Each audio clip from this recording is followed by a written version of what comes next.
All right, everyone.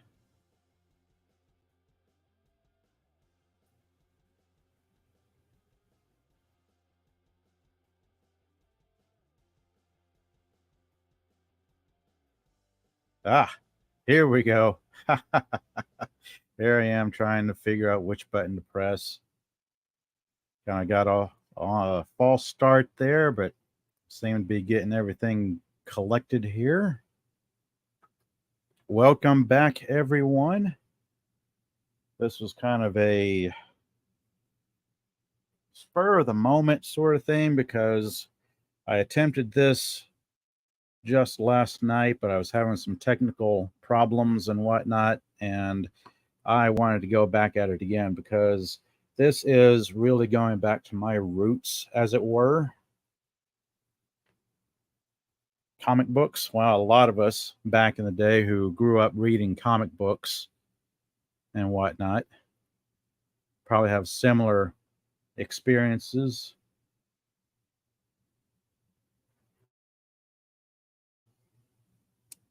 For me, I can easily tell you the best job I ever had to this day has been working in a comic book store because it was a great place to hang out with friends, read comic books, and just chat away about this character or that character, this book or that book, what new was coming out, who was doing what with what character and whatnot. So, right around 91, 92, there was this thing that happened called Image Comics. It just hit the ground running. It was really something at the time. Let's see. I actually had some notes, but I think I'm just going to read a little bit right off imagecomics.com, their About Us section on their website, because that kind of mirrors what I was going to do on my notes. So I'll chat a little bit about Image, why they were important, what kind of impact they had on the industry at the time. And so here we go, right off their website, imagecomics.com, about Image Comics. Image Comics is a comic book and graphic novel publisher founded in 1992 by a collective of best-selling artists. Image has since become the third largest comics publisher in the United States. Image currently has 6 individuals on the board of directors. These are Robert Kirkman, Eric Larson, Todd McFarlane, Mark Silvestri, Jim Valentino, and Eric Stevenson. Image Comics and Graphics. Blah. I really did practice this, but here I am stumbling over words. Image publishes comics and graphic novels in nearly every genre, subgenre, and style imaginable. And it goes on and on and on for like a really long run on sentence there. That's off their website, but I will go to the bastion of knowledge on the internet called Wikipedia. There's actually a great deal to Image that I actually didn't know about, even in the early 90s.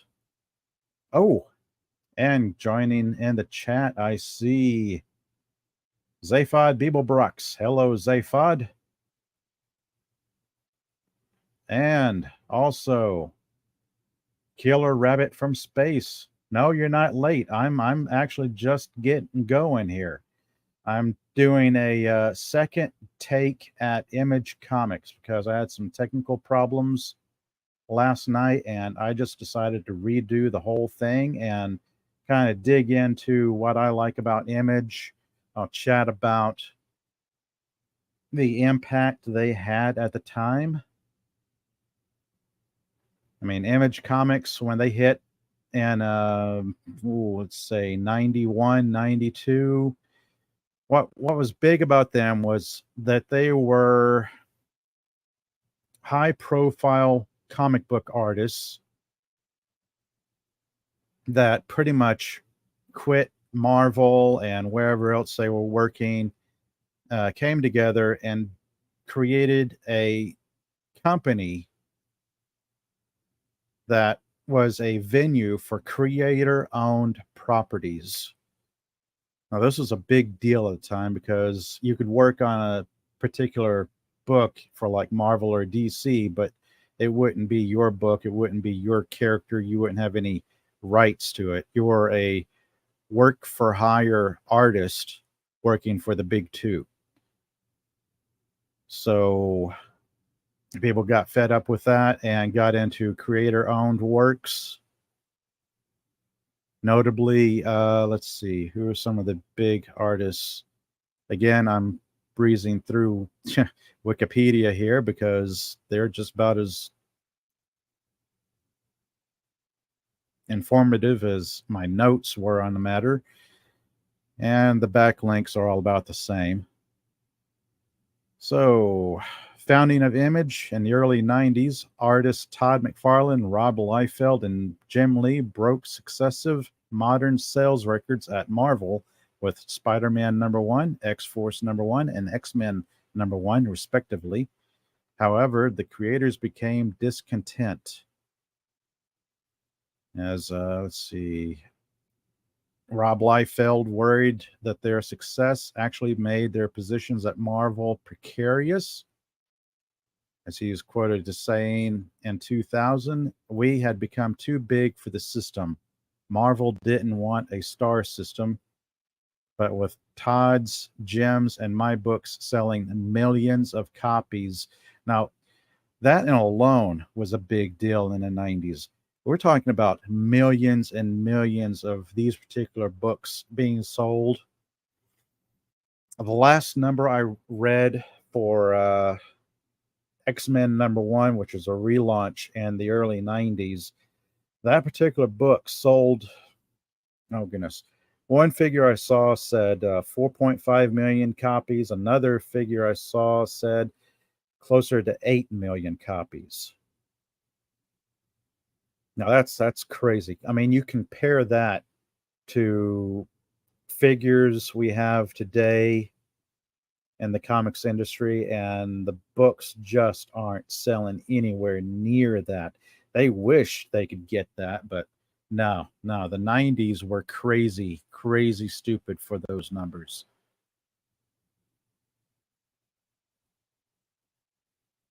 Let's see. Best known publications for Image at that time included titles such as Spawn, Savage Dragon, Witchblade, Bone, The Walking Dead, Invincible, Saga, Jupiter's Legacy, Kick Ass, Radiant Black, and Stray Dogs. Again, I'm just reading right off of Wikipedia because that mirrors my notes pretty much. And later on, Liefeld soon invited Amazing Spider-Man artist Eric Larson, Guardians of the Galaxy artist Jim Valentino, and McFarlane to join Image Comics. And McFarlane then recruited Jim Lee to join in December of 91. So this is like a really good crop of artists at the time that they were just pulling out of Marvel and other places. I want to say there are some artists that came from DC, but I'm kind of fuzzy on that. Anyway, that was a huge deal at the time. Imagine something where you're having the big artists at Marvel just up and leave because they wanted to work on stuff that they actually owned. This is actually not a new trip because I am reminded of way back in the day. Um, well, most notably Wendy Penny and Richard Penny, husband and wife team, who were self-publishing their own comic book. So that's two big comic book creators going the extra mile in self-publishing. So that was a big deal as well. I mean, that was I want to say 78 going into 80. And then along comes about a decade later, along comes Image Comics. Oh, Killer Rabbit saying, I'm not afraid to look at stuff on Wikipedia. Yeah. Sometimes I'll look at the links that particular article references to make sure it's a legitimate source of info. I mean, you kind of do your due diligence, especially when, well, we on YouTube occasionally find ourselves doing peer reporting or reporting a source from another source, that sort of thing. But just me rambling on about some particularly cool comic books here and there at the time. I can remember when these books came out, everybody was just going crazy for them, just left, right, and center. I mean, there was nothing like it that ever hit, especially in the 90s when, 90s, people were just doing some crazy stuff to get noticed. I mean, the competition to have books sold.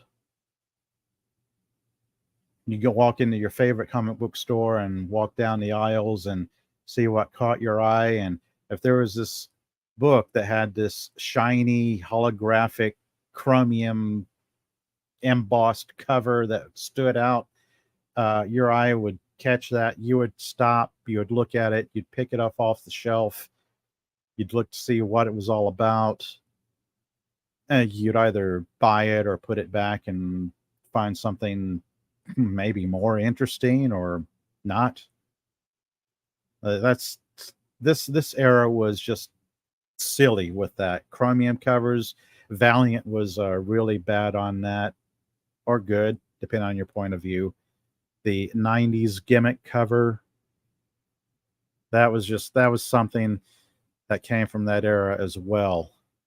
Let me see here. Can I? There we go. Firing up my desk cam here. So I wanted to chat about Spawn and Youngbloods and Wildcats and Savage Dragon. These were the first big titles that I remember coming out of Image, particularly Spawn. Spawn was probably their flagship title by Todd McFarlane, fresh off of Spider-Man. May 1992. I mean, it's Todd McFarlane. His artwork is just amazing. Let's see if I leave that there and I look around here for, do I have it? Do I have it within arm's reach? No, maybe. Okay, I might come back to that later. Yes, no, maybe, kind of, sort of. No. Okay.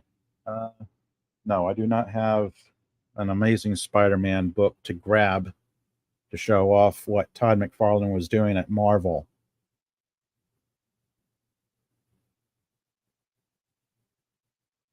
Oh, what's this? Killer Rabbit. I only used 3 comics companies in my life. Gold Key as a young kid, then Marvel and DC. Yeah, I kind of remember Gold Key a little bit, and then some Whitman comics, because I remember the Bugs Bunny and Roadrunner comic books. I want to say there were some Looney Tunes comic books out there that were published by Whitman. Some other things published by Gold Key.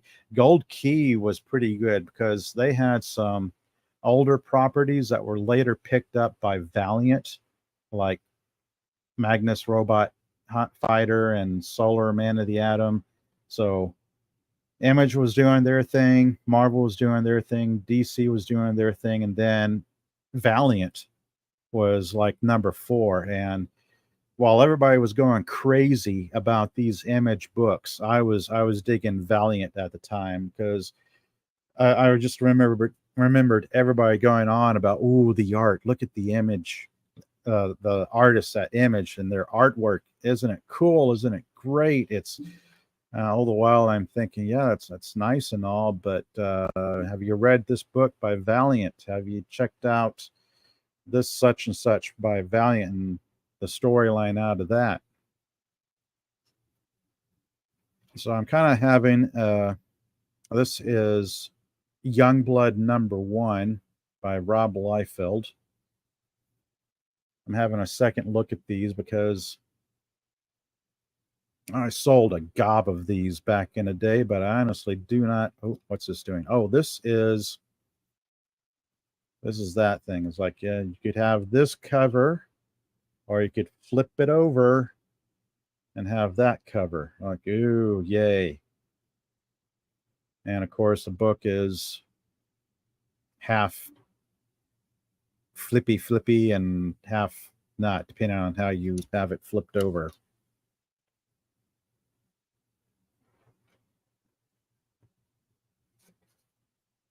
Of course, I remember people kind of nitpicking Rob Liefeld's early art because, I mean, let's face it.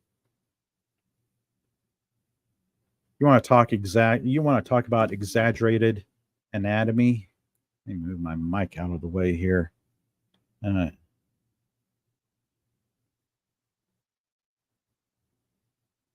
Big heads, big necks, big shoulders, big guns, and tiny feet.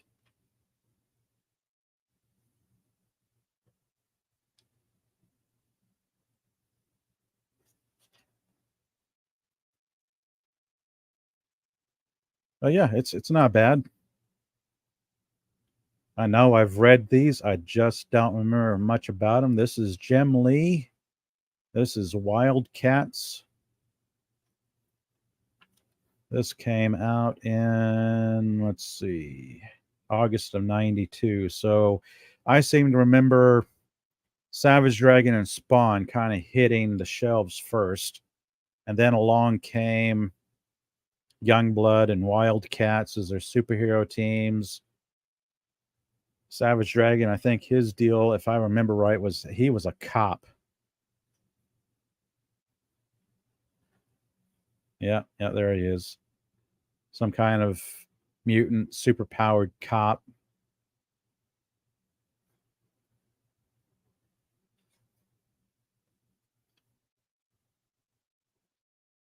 I mean, this is not bad art. I'm going to have to go back and reread these to see how well the stories hold up. What is this here? Oh, ooh, look at that.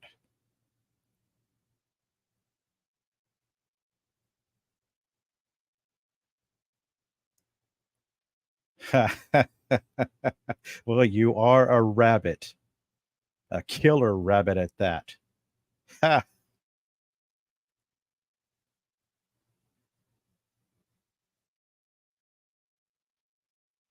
So yeah, let's see. These came out like I don't know what the analogy is. They came out like hotcakes, selling, flying off the store shelves. And let's see what else was notable by Image. Some other notable work.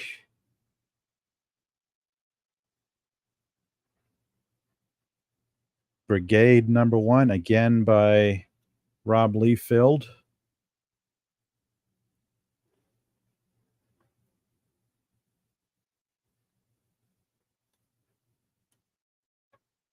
It's like I have no idea what these books are about.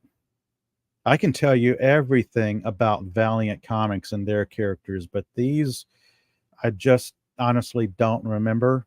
Now, I do remember Gen 13 because I think this book, I actually paid attention to this book. This is Jim Lee, Brandon Choi, J. Scott Campbell, Alex Gardner. The art is good. The art is really great in this book. And I do remember liking the story. Oh, the splash page was amazing. Which one? Which one? I'll go back to it. Was it Brigade or another book? Because I'll go back to that and we can kind of ooh and awe about that. Gen 13.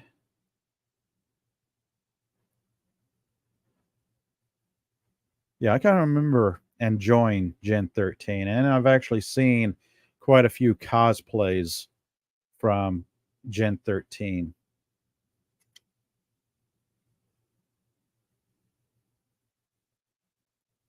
Two comics ago. Okay. Hang on here. 2 comics ago. That's this stack. We have Savage Dragon, we have Wildcats, we have Spawn.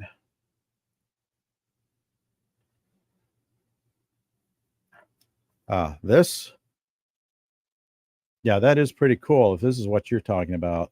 This is Savage Dragon #1. I do believe Savage Dragon is still being published.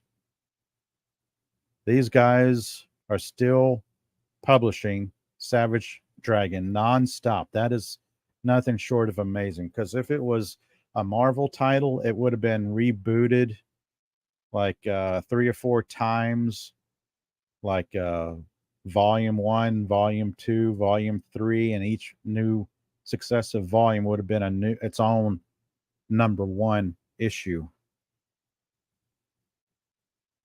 But I do like the underdog story about Image.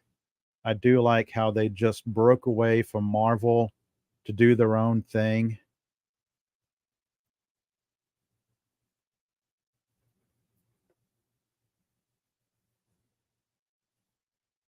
Let's see, this is Jim Lee. I do like Jim Lee art. Yeah, I do find myself enjoying Jim Lee art and most of these artists. Oh, Gap After Dark. Hello. Thank you for joining us tonight. Very cool to have you in the chat.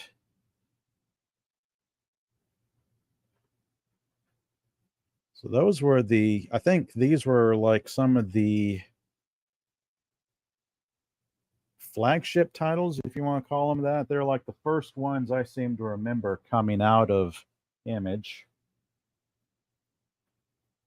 And then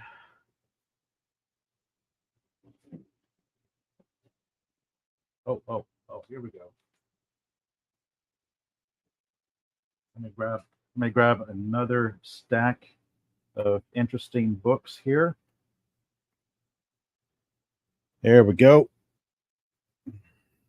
We have Supreme #1. We have Shadowhawk #1. We have The Pit and the Max.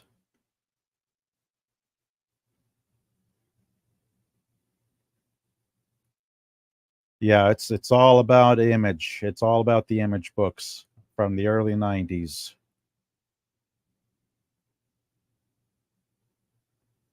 These came, let's see, when was this published? I don't even remember. 93. So this was like a year or two after Image hit the ground running.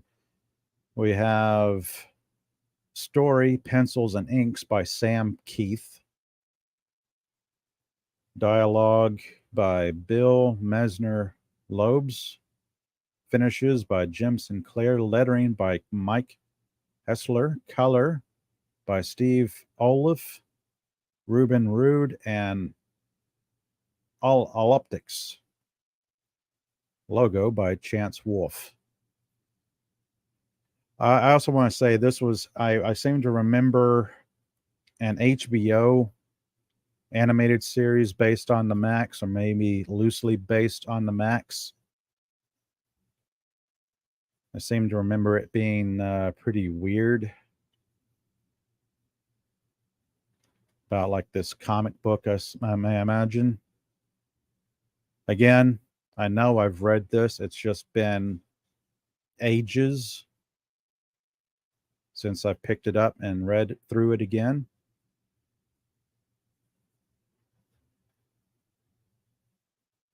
Again, not bad art. We're getting oh,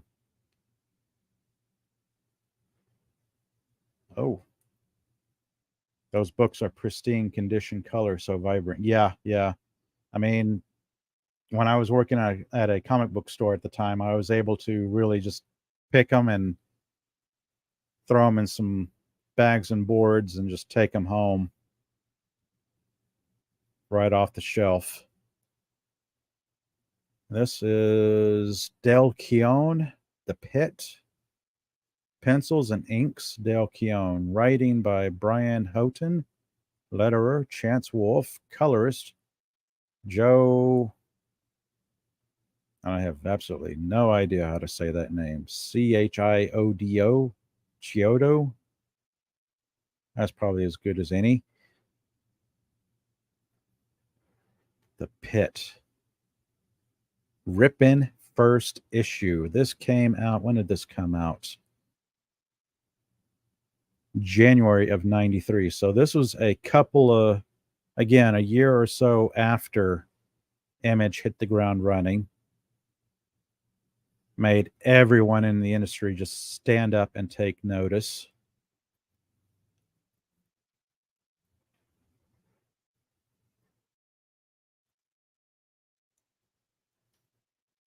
All right.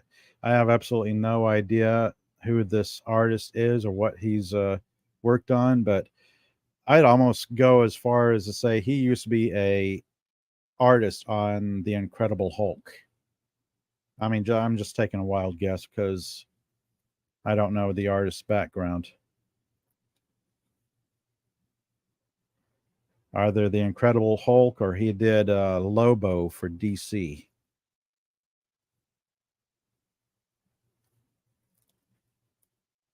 Of course, I could be completely wrong about that when I look him up later and see what he actually did. Wow.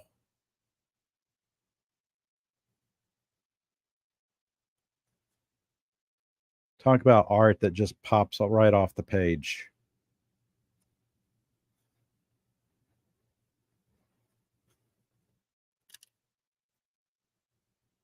And if my mic picked that up, that was the paper making a crackling noise because this is like probably the second time in about 20 years, 30 years that I've taken these out of the bags and thumbed through them. Who is Shadowhawk? Yeah. Remember what I was talking about? The gimmick covers of the 90s. Everybody was doing them. Everybody was going silly about them. So this is shiny foil and emboss. There's a slight embossing here. You got your foil shininess going on. Let's see. Gap says such details. It does pop off the page. Yes. I'm going to have to download a digital copy of these. Yeah, oh yeah, yeah. I'm probably going to have to do the same thing because a lot of my old Star Wars from Marvel, whew, they're not in very good shapes. I was a kid when I had them, and I didn't care about condition. I was reading them, rereading them, thoroughly enjoying them. I mean, that's what books are meant for. They are meant to be read. They are meant to be opened and looked at and just enjoyed, thoroughly enjoyed. Let's see. Shadowhawk looks cool. Yeah. Oh, going by memory. I want to say the thing about Shadowhawk was the character was a vigilante who, right off the bat, we should say created, written, and illustrated by Jim Valentino. This was, August 92, a little bit earlier. So just about maybe a year after Image hit the ground running. Uh, yeah, he was a vigilante who stopped criminals by being quite extreme and breaking their backs to paralyze them. So yeah, pretty gruesome. I mean, he was stopping crime, but he was going about it a really drastic and extreme way.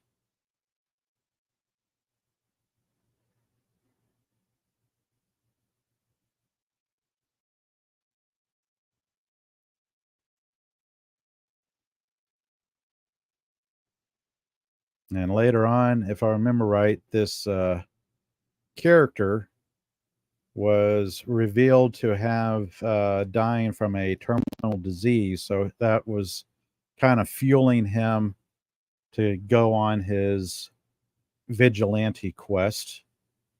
Supreme, Supreme Volume 2. If there was a Volume 1 before this, I'm not familiar. It might have been published by another company and picked up by Image. Rob Liefeld, the creator, writer, and inker. Brian Murphy, penciler, writer, color design.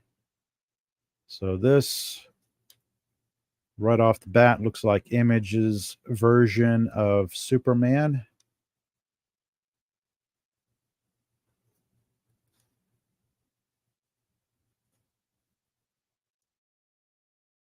Again, it's been ages since I've looked through these. So good stuff. I mean, Image had such an impact on the industry at that time that it really changed, kind of really had people looking for more creator owned comics.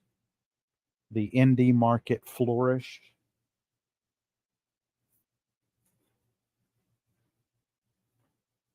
Let's see here. What else do I have? All right. This one here. Another red foil embossed Image book. This is Mike Grell. I remember Mike Grell doing, oh goodness, it was on the tip of my tongue. Green Arrow. So yeah, Green Arrow, Longbow Hunters, if I'm remembering right. So I was really interested in this book because I kind of liked Mike Grell as an artist, as a creator.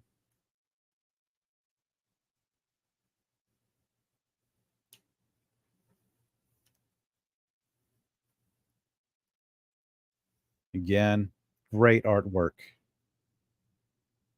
Shaman's Tears #1.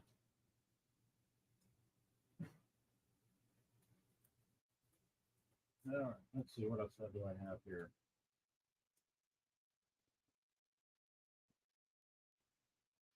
Yeah. Cyberforce #1 and Wildcats #2. Remember what I was talking about? Gimmick covers. This is like a prism foil holographic. Oh, I don't know. It's shiny. I mean, there you are walking down the aisles at your favorite comic book store. You see this on the shelf. It catches your eye. You stop. You do a double take. You wonder, hey, what's this book? What's this book about? I've got to pick this up. Jim Lee, Brandon Choi, Scott Williams doing the inking, and some really great artwork.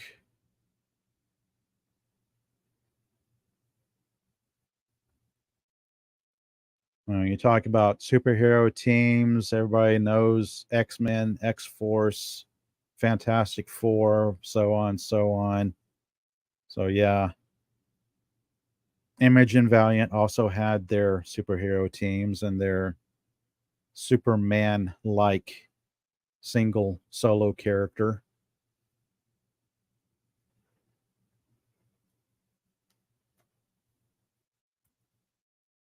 But this artwork is just amazing. Dynamic. good flow from the page, from one panel to the other.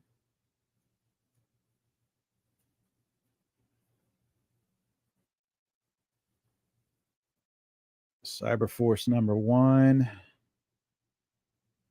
This is, who is this? Silvestri? Yeah, Mark Silvestri.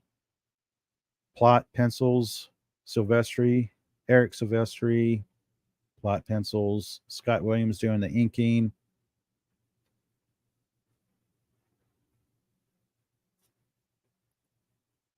Yeah, I love how the covers are thicker than regular comics.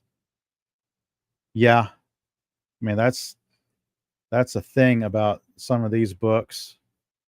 I mean, we're dealing with some pretty thick cardstock here, especially when you get books that have the holograms and whatnot. The chromium cover, the nifty, shiny chromium foil covers, those were a little bit thinner, but still pretty good. Never bought into the fancy or multiple cover arts. Yeah, yeah, that's something they did at the time to boost sales, especially like the variant covers, the multiple #1s. The best example of that I can think of is the X-Men #1, where they had like 5 or 6 different covers, and you put them all together like side by side, and it had this big panoramic view. It was just silly. But that is the book that sold like 4 to 5 million copies. So that made Marvel like bucket loads of money at the time. Let's see. Got some other stuff here I can share with you all. There we go.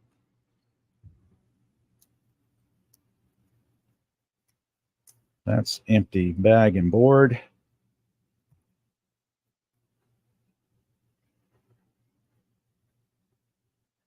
See these? I haven't even taken these out of the bags and boards since I bought them.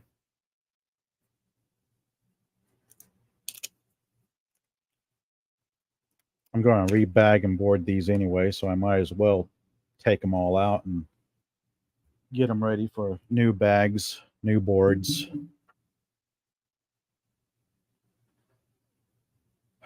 Zealot #1. Character from one of the teams going on her own.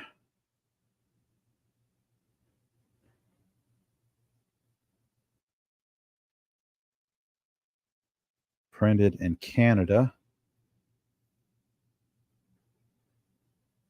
All right. Story by Ron Mars. Pencils by Terry Shoemaker.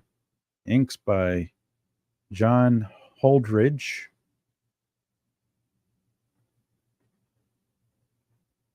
That is a cool opening panel.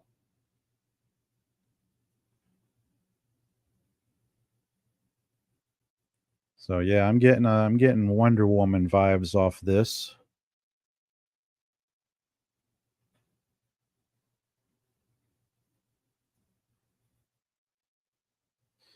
I will probably go back and like reread these books in digital form just to remember what these are all about.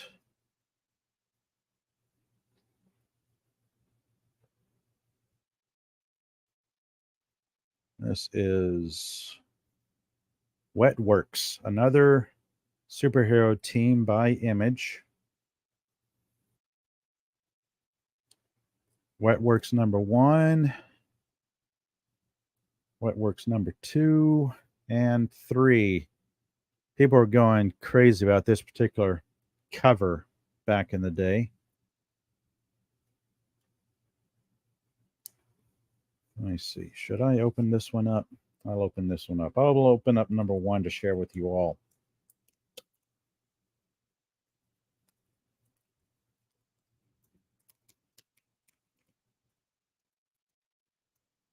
All right, there we go. Set the old bag and board aside as I gently set this down. Oh, goodness. Look at this. Here we go. As my studio lights create a glare. What if I do that? There it is. Kind of, sort of, maybe. Yeah. It's not quite actually holding it in your hand, but it's still impressive. Yeah, nice fold out, Gap says. Yeah. Yeah, some of the books had their own takes on gimmick covers. Again, this is just regular paper stock. You couldn't do this with a heavy cardstock.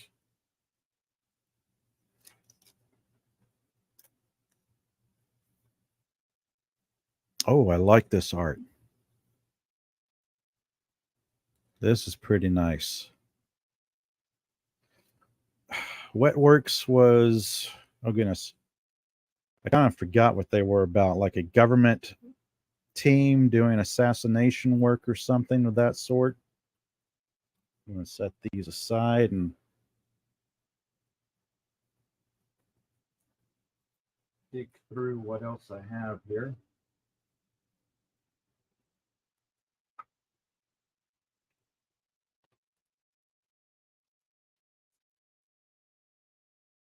No, I've got a pretty good assortment of books. I'm just looking around to see what I have within arm's reach. Oh,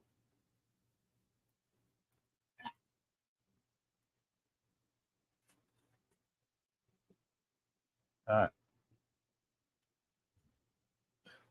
here we go. More image stuff. This title is called 21. Looks like Mark Silvestri.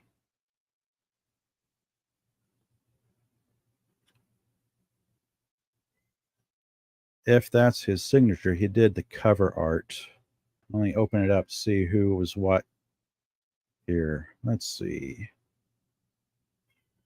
Yes, Mark Silvestri, co-plot Lin Wen, co-plot script Lin Wen,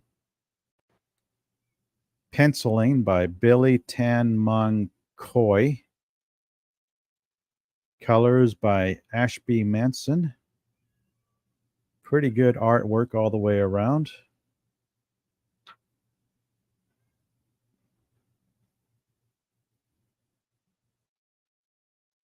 Nice coloring. I do like that coloring.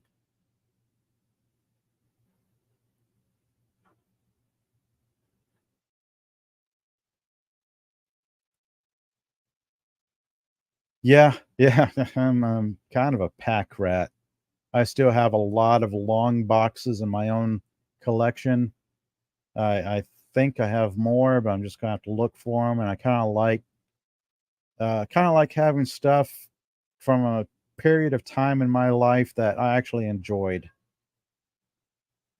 That was like the best job I've ever had was working in a comic book store in the early 90s, right before I got into college. Oh, goodness. I can hear one of my kitty cats. Okay. She's begging for attention. Let's see if she's loud enough that my mic might be able to pick that up. I don't know. I can hear her. She's like, stop talking to yourself and pay attention to me. Look at this. That's something. I don't know what it is, but it's something.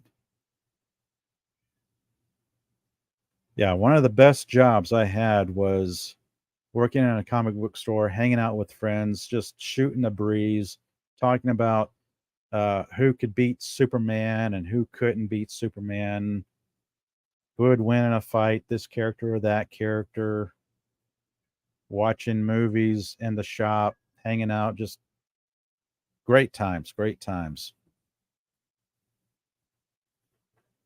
Let's see. Oh, found it. Found it. This was what I was wanting to share with you earlier. Back when I was talking about Spawn #1, Todd McFarlane, this is what Todd was doing at Marvel.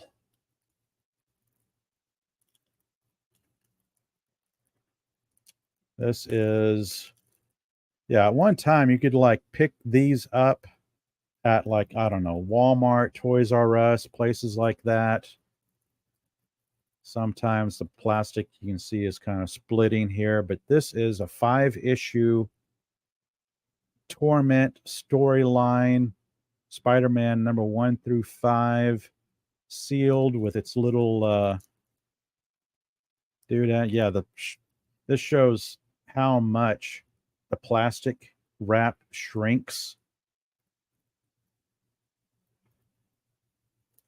I've thought about just busting the plastic wrap and like bagging and boarding these books, but there's something about having them and the original packaging. You can see the original cover price for all these was $8.75. Yeah, this is before Spawn #1.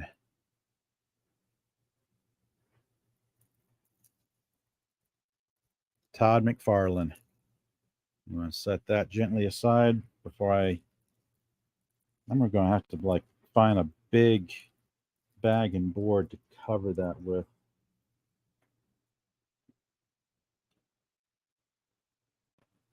Let's see. We got more stuff floating around here. My desk is a mess. Let's see. Not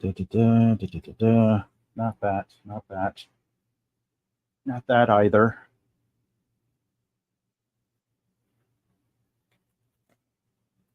This, that, or the other thing. What's this? Oh, here we go. Yeah, more stuff.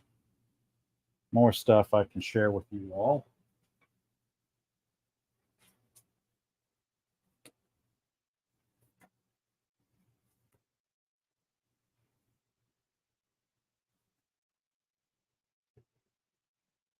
Yes, yes. Here we go. Here we go.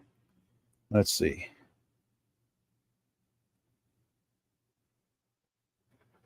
Killer Rabbit from Space, a regular Jay and Silent Bob. Okay. Yeah, they weren't bad. Nice Spidey set. Gap After Dark says that's cool. Thank you. So here is Youngblood #0 by Image. And of course, Rob Liefeld doing the art. I mean, you can always pick out an artist by their art. You're going to see an image like this and you go, oh, that's Liefeld. For better or for worse. I'm going to set these down.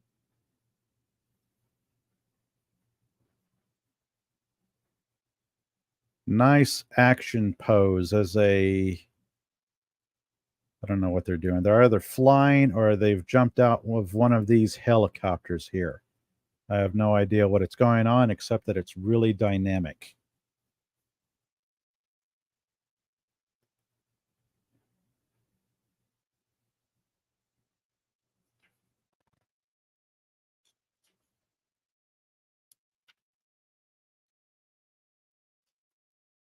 No, I have no idea what's going on here. This is, yeah, Youngblood #1. Not #1, #0. That is an odd thing because I don't recall 0 issues before the 90s. I want to say Valiant started that trend. They started that trend with the #0 issues. Again, going back to Gen 13 #1, Jim Lee, J. Scott Campbell, and Gen 13 #0. This is just good artwork. I like this artwork by Jim Lee and J. Scott Campbell.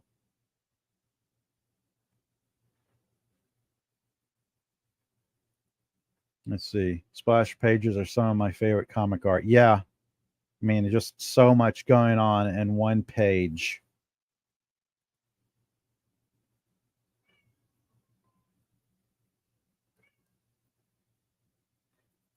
Oh, what's this? This does something. Hang on, everyone. Oh, look at that. As you're probably tilting your phone or tablet sideways, or maybe you're tilting your head a bit looking at the monitor.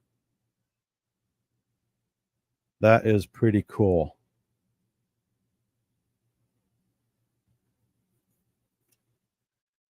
I do remember reading this book back then and quite enjoying it. And a good friend of mine actually cosplayed uh, the main character, Fairchild. She actually went out and created the whole costume and wore it at several Comic Cons around. So that was pretty cool.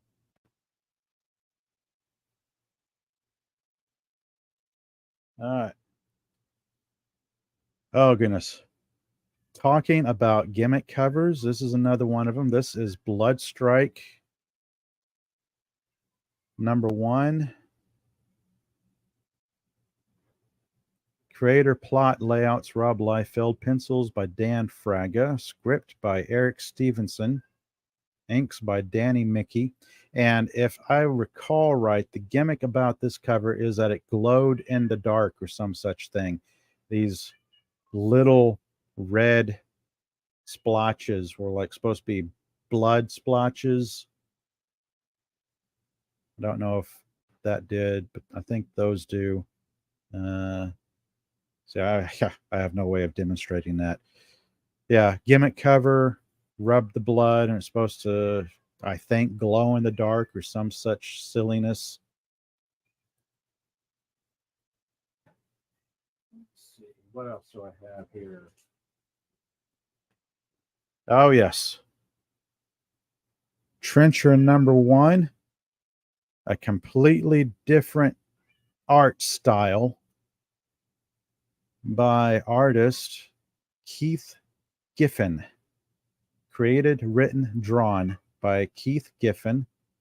Colored and lettered by Laverne Kenzer Kenzerski. I know I've butchered that name. But let me show you how completely different this art is compared to the previous art I've shown you associated with Image. All right, so yeah, this is Trencher #1. I have absolutely no idea what's going on here. It is a very big guy with a very big gun, just having at it. Oh, two big guns.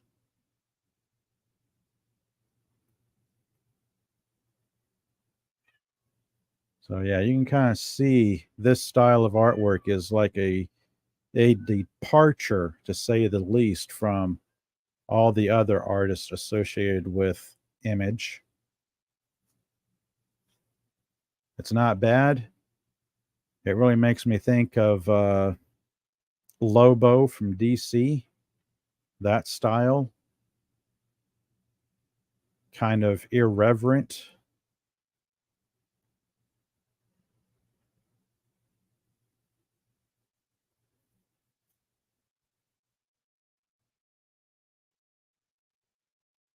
So that's a nice one. I might look that up to see what that's all about. Oh, Wildcats trilogy. A super spiffy, yeah, groovy. And I'm sitting outside having a nice fire going in a barrel. That's cool.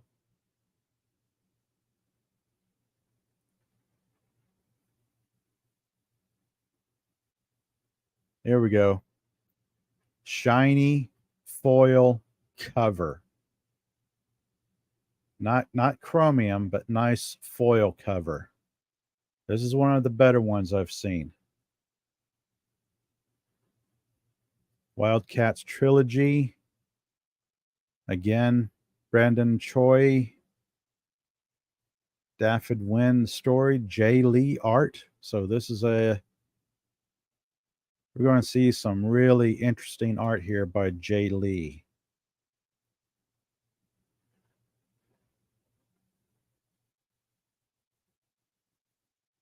It is this kind of, I don't know how you describe it, horror-esque style, kind of supernatural style to it. They're kind of exaggerated proportions again, because you always have to have superheroes with exaggerated proportions.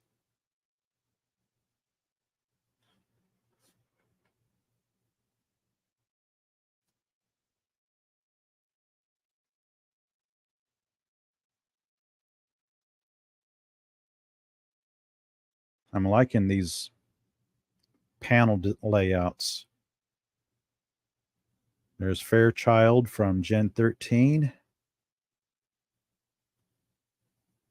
Burnout. Stormwatch. So yeah, you want to talk about an impact that image had at the time? It was pretty noticeable. It was a big deal at the time, and I think it still is, because it's really, I think it's really spurred the growth of the indie creator market. This is Shadowhawk Volume 2 that I'm holding in my hand. Another gimmick cover. We have embossed and die cut, because if I open up the cover, we get the foil logo there that you can kind of see. All right. Jim Valentino, inked and lettered. Die cut ain't cheap, Gap says. Yeah, I can only imagine. Especially when you're printing up like who knows how many numbers of these books that sold. That is nice, thick paper. It's got a nice emboss to it. Nice. Some of it's matte, some of it's glossy. You really have a nice amount of detail in the cover itself, with the background buildings, the outline of the muscles and whatnot on a suit, the emboss on the logo. So yeah.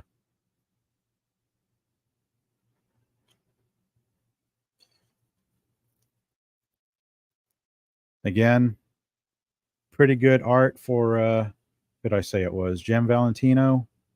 Yeah, Jim Valentino, created, written, and penciled by Jim Valentino. He has a pretty nice style of artwork there.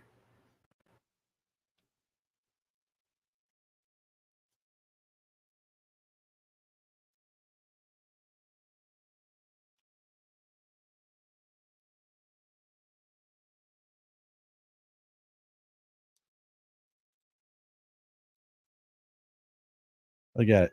Everything on this page is dynamic. There's nothing static about any of this. Even when they're standing still, they're still have some interesting posing, layout, coloring, design going on here. Oh, there's another splash page for Trencher. All right. Give me one moment, everyone, while I go and check on my little kitty, because she is meowing up a storm.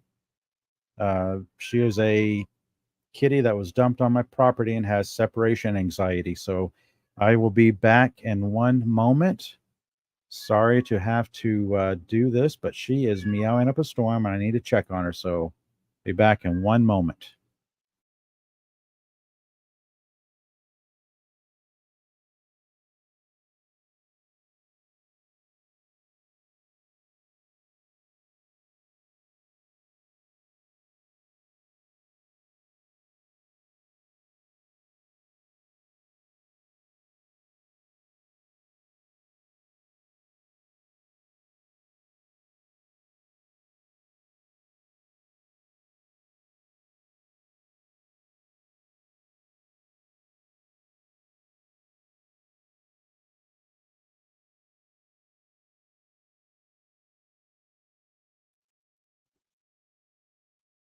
All right. And I'm back. It's all's good. She just wanted to be petted a little bit and reassured. Let's see. Setting that aside.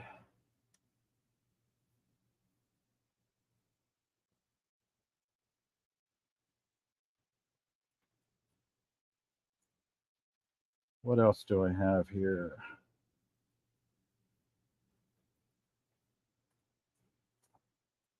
We got some interesting stuff here.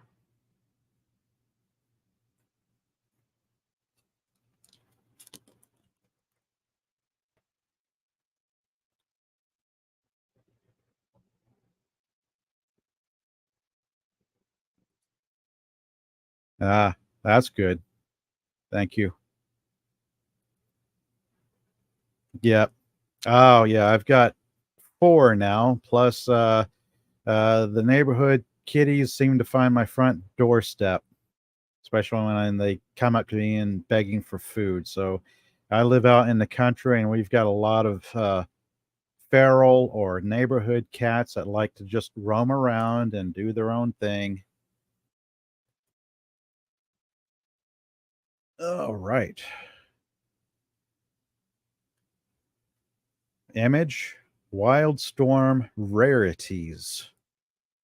Number one.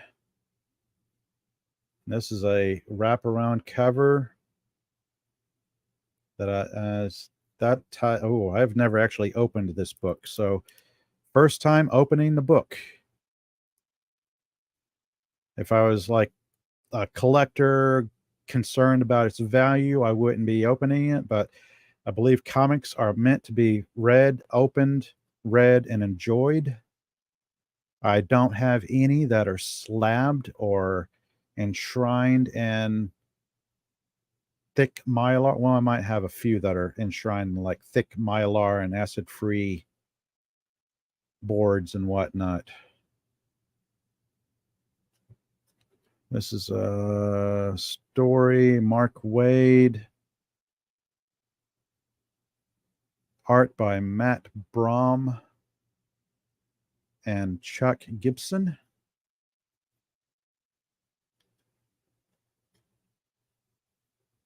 Okay, so I'm guessing this is like a anthology of stories in graphic novel format.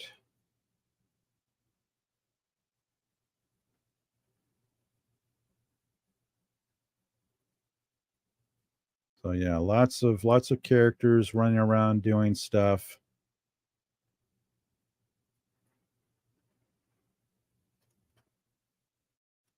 That's cool. I didn't really want to open that too much because that is still a crisp book. That spine is in really good condition. Oh, what's this? Got to get going. Great stream. I'll finish on. Well, thank you. Thanks for stopping by and hanging out. Very cool having you here.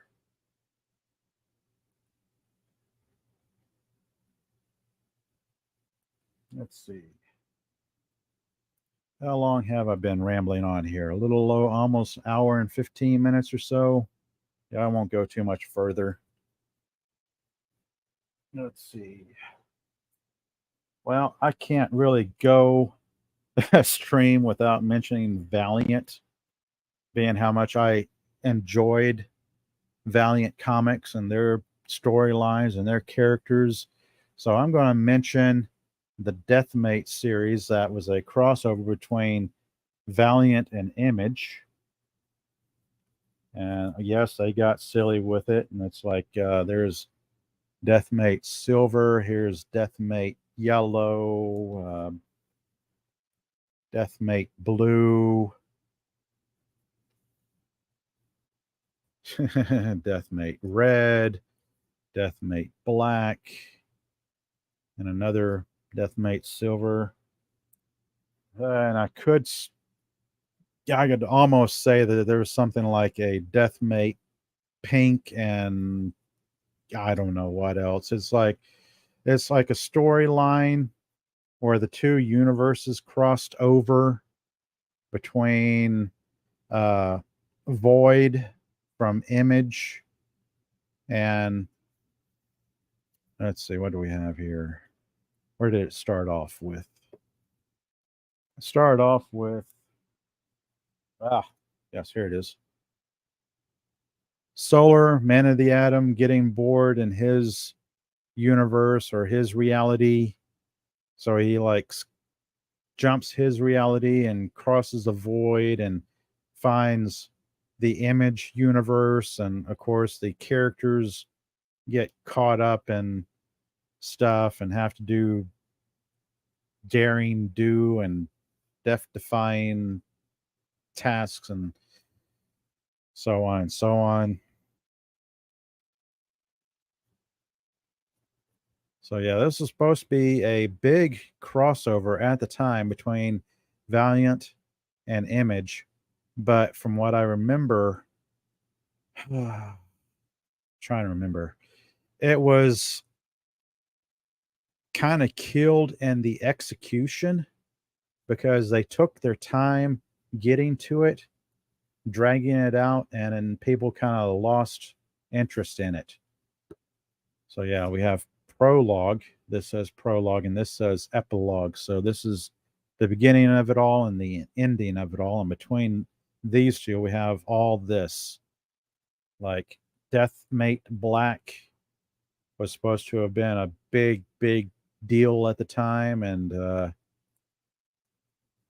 I think you can probably find these books all in dollar bins now at your local comic book store.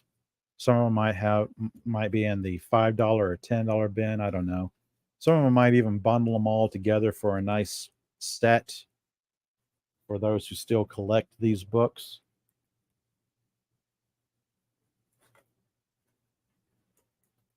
Now,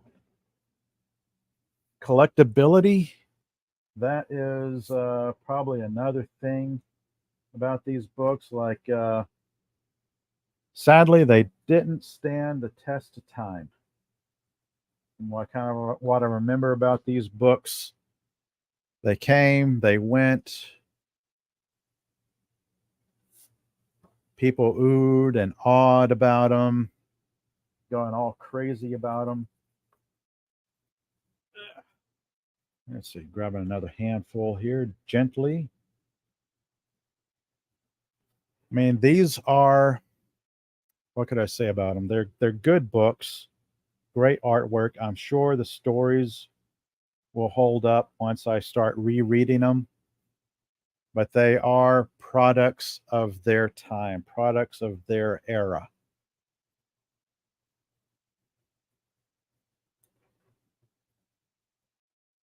I'm sure a lot of people will look at these with fondness. I do to some extent.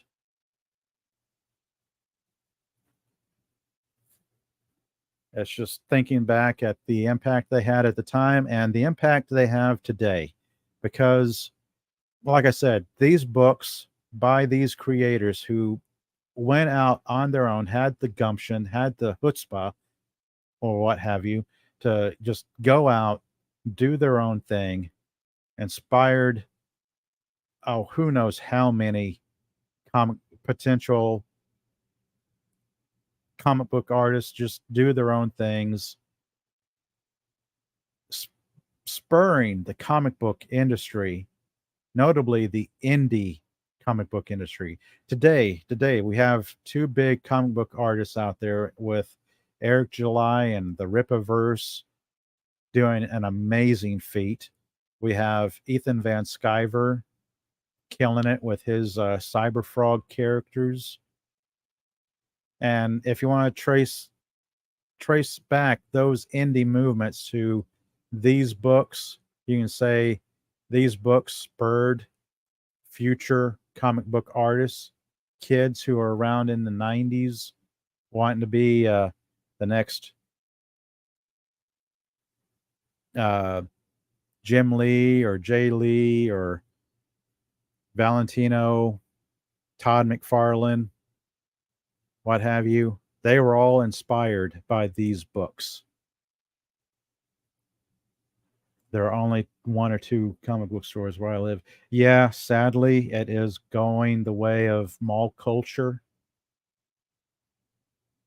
I mean, it really does tie into my last live stream where I was talking about nostalgia, comic book stores, malls, movie theaters.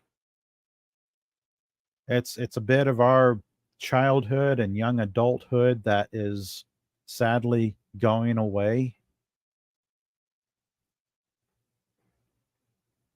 I can remember back in the day, driving a few towns over, hitting up Austin, Austin, Texas, the big town at the time because it's a still a big college town, of course. But back then, I have to like drive an hour or so just to hang out with some friends there, and we would start at south end of town, hit up a comic book store, and drive up this road, this main road called Lamar Boulevard. So those of you who don't know Austin, Texas, there's like some major thoroughfares going through it. Lamar Boulevard goes north to south, depending on which end of it you go. And we would start on South Lamar. We would drive up a little bit, hit a comic book store, hang out a bit, check out new comics, drive maybe a mile, hit a few more comic book stores, go on and on and on. And then we are at the north end of town. We had hit like maybe 8 to 10 comic book stores easy. And that wasn't even points east and west of in Austin. There might have been probably an easy dozen or so comic book stores in and around Austin, if not pushing maybe 15 to 20. Now I can think of mm, 3 that might still be open. Yeah, 3 that are definitely open. A fourth one, I have no idea if he's still around or not. But yeah, there's still some pretty big comic book stores around. But yeah, they're like everything else, unfortunately. Time marches on.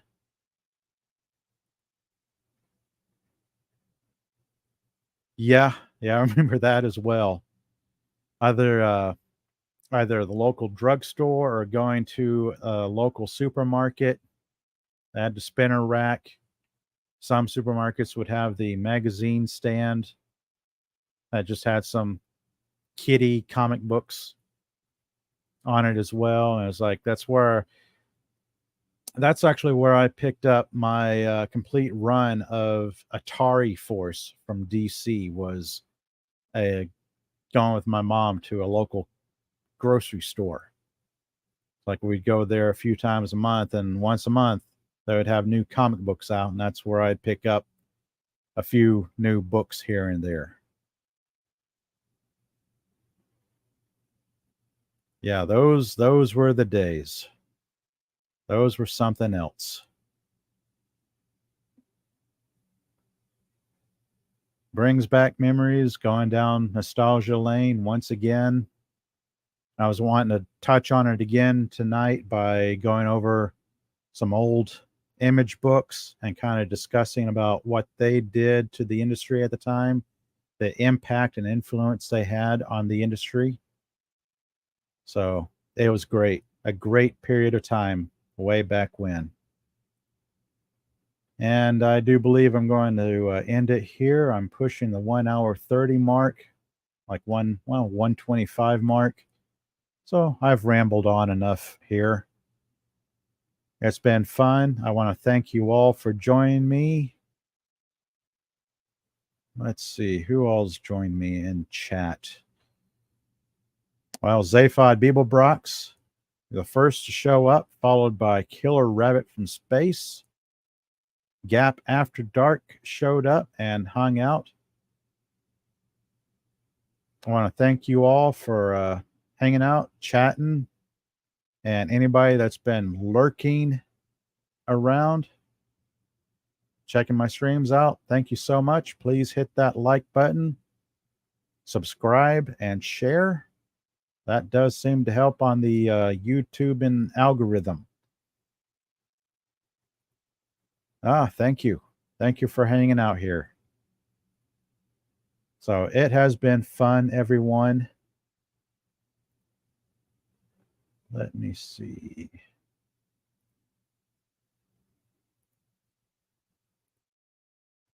So I will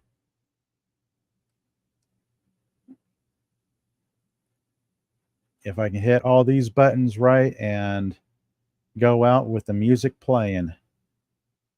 Thank you all. Thank you all. Good night. Until next time, pick up a good comic book and enjoy it.